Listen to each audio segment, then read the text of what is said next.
What is up, my beautiful people? It's your boy Obina. Yeah, I'm just here to welcome everyone who newly subscribed because we've had a lot of those, and I'm really happy. I'm really grateful. We're halfway to getting monetized, by the way, so prepare to see some ads. To be honest, I'm sure I'm already getting ads on my videos, even if I'm not getting paid because that's a new YouTube thing apparently. But yeah, what's up, my beautiful people? It's your boy Obina. I'm here with a new video. I'm sure some of you are here in the comments typing, Obina, where is that video where you talk about how I can become a blockchain developer as well? I actually filmed that video. Here it is. Now I'm not even going to bother fixing this, man. Yo guys, your boy Obina. It's your favorite homeless man. I don't know what I'll say today. If I look like a housewife, smooth. I'm not gonna upload that. But yeah, today I'm going to talk about something different, and that thing revolves around greed. We're going back to basics, like what I used to talk about when I first started this channel, and that is, general overview of cryptocurrency space and everything. I introduced a few people to cryptocurrencies last year. A lot of them actually like profited a decent amount in investing in certain coins. I don't really I don't really give off the energy of, okay, this is what I'm buying, you to buy it, man, because that's not what I do. That's not what I do here. It's not interesting, and mostly I don't like to reveal my portfolio because I don't want to be affected by other people's irrational emotions. If you tell someone, this thing is the thing I'm going into, this is what I want to buy, I think it's going to go up, you realize that every few days, if it goes up or goes down, they start calling you over and over again, like, bro, this thing is up 20%, bro, this thing is down 30%, I'm losing all my money, Obina, see what you've caused, instead of them doing their own research. Like, it's so annoying. But today I'm going to talk about greed because I'm sure a few of you guys followed me actually because of the talks I used to give about cryptocurrencies before, and I haven't really given one in a while, so here it goes. By the way, someone commented on my video that I like to blabber too much. I'm sorry, talking to a camera in a room alone is not the easiest thing, okay? So also, my parents discovered my YouTube channel, so I'd like to apologize if my language doesn't quite match the ones you're used to. In my previous videos, I always give the hint of, cryptocurrency space in itself can 100x from here. If you look at traditional stocks, you see stocks like Apple who are in the trillions of dollars in market cap. You see stocks like even Boston Dynamics, they are worth like 66 billion. And how many Boston Dynamics products have you even seen? I know it's a big company. I'm not being facetious here or anything, but there are so many companies that are in the billions of dollars. And the thing is, most of them, they run with the internet. They're like their path to delivery because a lot of these companies are like service companies. But one thing that a lot of people who are in this space don't really realize, a lot of people just try to trade or make like 50%, and then they're happy. They're like, yeah, I'm cashing everything out, man. I've blown and everything. To be honest, it depends on the amount you're investing, obviously, because different amounts equals to different risk tolerance. But the thing I'm here to speak against is greed, because I realized even within my friend group that there was a lot of greed going on around that March period. If you watch Full Metal Alchemist, you realize that greed is the most dangerous homunculus. Or homunculi, depending on which form of English you'd like to choose. A lot of people, they don't actually know that greed is one of the worst things that can affect you inside when you're trading or when you're investing in general. Because, if you're doing leverage trades or you're doing something, what you come to realize is that emotions kind of rule you. You make irrational decisions because of your emotions, and those emotions are caused by your initial expectation of what you're going to do.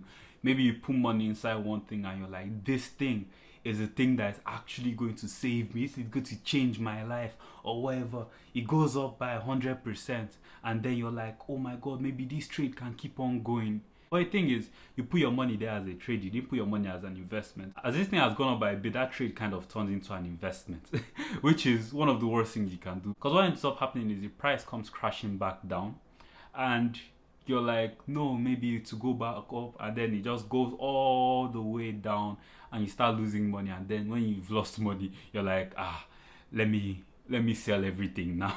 And if I guess that's why most people end up buying high and selling low, because they keep on turning trades into investments. Because if you're investing money in something, you're investing it for like a 5-10 year period. You're not investing in it for like 2 weeks and you're expecting that thing to be life-changing investment for you. Oh, greed mindset is generally not good. It leads to a lot of bad things and it makes you not think rationally a lot of the time. So why exactly am I talking about this? This is because in March, a lot of my friends who got introduced to cryptocurrencies, they started getting greedy, you know. Rather than them sticking to tokens that had pure fundamentals, they started buying random meme coins. And a lot of them ended up losing money. Meanwhile, a lot of the fundamentals that they sold for these meme coins, they've retained their value, and even some of them have gone to all-time highs. That's the thing, in the crypto space, things crash by 50% anyhow.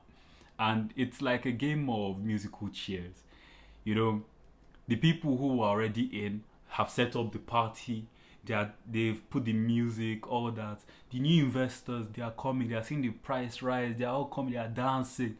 But when the music stops, you look around and you realize all the people who are there before you have made their money and booked their profits, and you're just left holding the bag. And I'm speaking on this because this isn't really a new story. This is actually a very common thing in cryptocurrencies, where people lose all their money in one crypto. They either sell early because they were expecting short-term gains, or they just completely bought some rubbish token and then it went to zero. It's common. It's always going to keep on happening. The same way pyramid schemes will always keep on working. The same way giveaway scams are always going to keep on working, because it plays on something fundamental to human behavior, which is greed. Greed is always going to be there, and greed will get the best of you. So manage your greed. Now, speaking of something that will probably help a few people manage their greed, if you think of the crypto space in general, the way the internet works, nobody's really, you pay for your ISP and everything. Maybe you pay like £20 a month, yeah, for your internet service provider or whatever you're paying. It's expensive. If you gather the market cap of every single internet provider, you get a valuation in the trillions or something. If you look at the crypto space now, it's what, 2.5 trillion or something, I think. It's not yet reached maturity, because although you can look at cryptocurrencies or blockchain in general, these blockchain networks, as kind of a new internet or a provider, so you can make that one-to-one valuation, but it's different. It's also a currency. It's a way to transfer value. You have the XRPs, the BTCs. There are proper ways to transfer value, and then for those, you have to make one-to-one comparisons on derivatives, on banks and everything. And then you look at other things like Ethereum, who also have smart contracts. You have to value them in terms of like the platforms that can be built on those blockchain networks. So we're still early. We're still early in this stage, and that's what people don't understand. That's why they are here willing to sell things that have proper fundamentals to buy some random meme coin called Shiba Inu or whatever the heck, because they saw that it went up by 40% yesterday, and then they want to ride a wave or something. So I'll never understand why people behave like that. I'm not going to act like I'm high and mighty, man. It tempts me sometimes, but when you do a lot of your own research, you realize that it's not really worth it. A rule that I always follow is, if I lose 5% in something, I'm never going to get that 5% back. And with how compound interest works, that 5% is going to hurt you at every single stage. So if I see something has potential, if I see something is going to help humans in general, because that's how I base most of my investments, what kind of value is going to add to society, because I guess that's how most companies are moving in right now, social responsibility. So that's how I base my investments. I don't know, it doesn't make sense. It doesn't make sense maybe, but it works for me anyway. So yeah, try not to be greedy.